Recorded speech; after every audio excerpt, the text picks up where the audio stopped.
Hello friends, welcome friends my YouTube channel, जिसकी आज हम करने वाले हैं class 11th account chapter number 5 accounting equation का। आज हम एक प्रैक्टिस क्वेश्चन करने वाले हैं जिसके अकॉर्डिंग आप समझ सकते हैं कि हम हर क्वेश्चन को कैसे सॉल्व कर सकते हैं। सो चलिए स्टार्ट करते हैं। सबसे पहले हम जान लेते हैं कि अकाउंटिंग इक्वेशन का क्या पैटर्न होता है। इसमें सबसे पहले एक सेकेंड इसमें सबसे पहले हमारा कॉलम होता है SNO, यानी कि नंबर्स कि जो हम करेंगे उनके नंबर्स लिखेंगे। फिर उसके बाद हमारा होता है ट्रांजैक्शन। फिर यहाँ पर हमारा होता है asset is equal to liability plus capital. ठीक है, इसका ये पैटर्न होता है। यहाँ पर नंबर्स आएंगे या ट्रांजैक्शन आएंगी, जो भी ट्रांजैक्शन उनके नेम्स लिखने होंगे। यहाँ पर एसेट्स आएंगे, इसकी कैश, स्टॉक, फर्नीचर, मशीन, यहाँ वो सब लिखा जाएगा। इज इक्वल टू यहाँ पर लायबिलिटी, यानी कि वही सब आएगा, क्रेडिटर, और कैपिटल में कुछ भी नहीं आएगा तो प्लस कैपिटल ऐसे लिखेंगे। तो चलिए आज हम एक क्वेश्चन को प्रैक्टिस करने वाले हैं। तो वो क्वेश्चन है हमारा ये क्लास 11 अकाउंटिंग इक्वेशन का ये क्वेश्चन है। Show the accounting equation from the following transaction. हमें इसमें अकाउंटिंग इक्वेशन बनानी है। बेसिकली हमें फॉलोइंग ट्रांजेक्शन दे रखी है। तो पहला है Gopinath start business with cash, यानी कि गोपीनाथ ने, मैं एक ट्रांजेक्शन को आपको समझाती भी जाऊंगी, सो प्लीज़ आपको अच्छे से सुनना है, ठीक है। So Gopinath start business with cash, Gopinath ने कैश से अपना बिजनेस को स्टार्ट करा है। तो सबसे पहले हम लिखेंगे, सबसे पहले यहाँ पर आ जाएगा 1, फिर यहाँ पर हम लिखेंगे Gopinath started business with cash. यहाँ ट्रांजेक्शन वो लिख लिया हमने।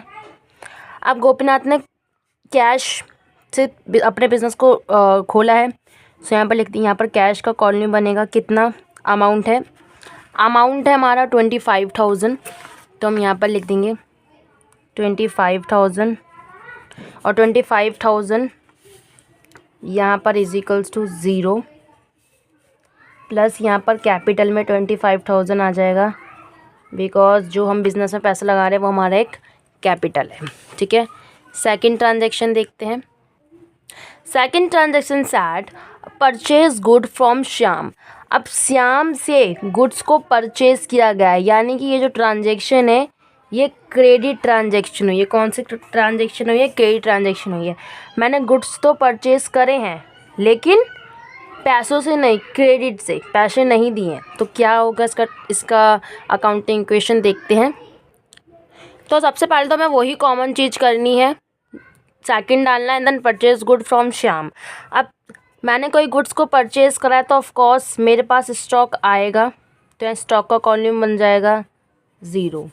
यहाँ कैश की ट्रांजैक्शन नहीं है, 0। स्टॉक कितना आया? 10,000, ठीक है। तो यहाँ पर आ जाएगा 10,000, लेकिन कैसे? क्रेडिट से।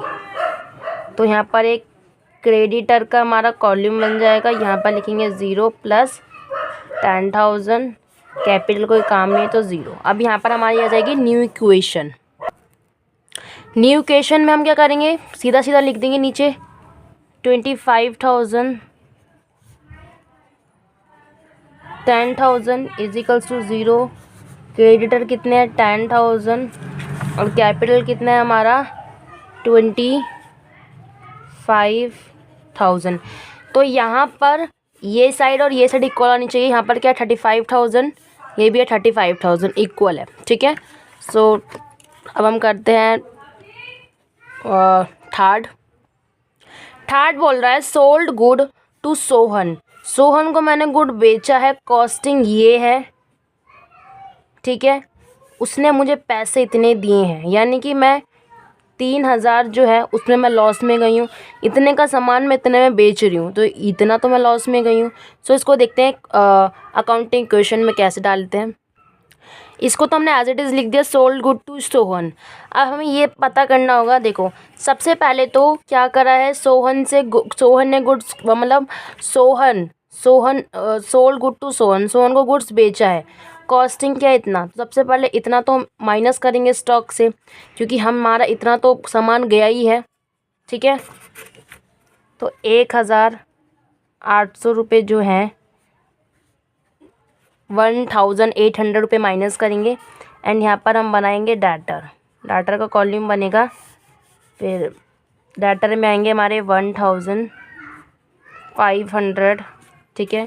इतना डाटर से मिला है इज इक्वल्स टू में 0 + 0 प्लस यहाँ पर हमारे कितना आएंगे 3000 माइनस करेंगे क्योंकि लॉस हुआ है, ठीक है। इसको हमने क्यों माइनस करा है, क्योंकि हमने इतना स्टॉक बेचा है। मैं अगर अपनी दुकान में से स्टॉक बेचूंगी तो स्टॉक तो वो गया, तो वो मैं माइनस करूँगी। डाटर ने हमें इतना पैसा दिया है और हमारा कैपिटल, हमें कैपिटल में से कितना लॉस हुआ है 300 रुपये का लॉस हुआ है, तो वो लिख देंगे। अब यहाँ पर आ जाएगा न्यू इक्वेशन लिख देंगे 25,000, इसको माइनस करेंगे तो हमारा आएगा 8,200।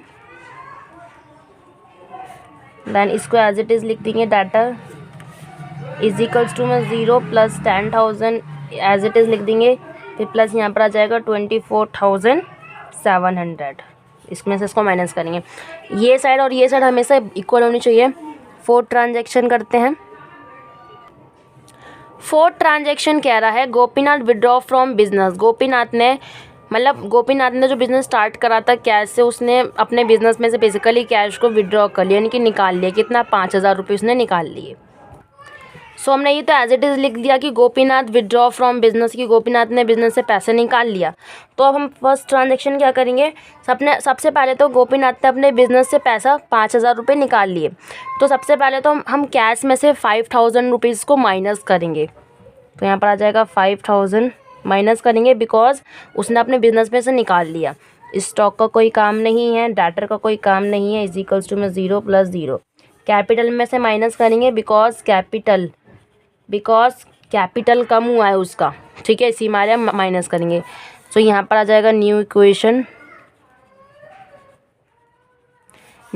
माइनस करेंगे तो यहाँ पर आ जाएगा 20,000, 8,200 + 1,500 is equals to 0 + 10,000 plus minus करेंगे तो 19,700।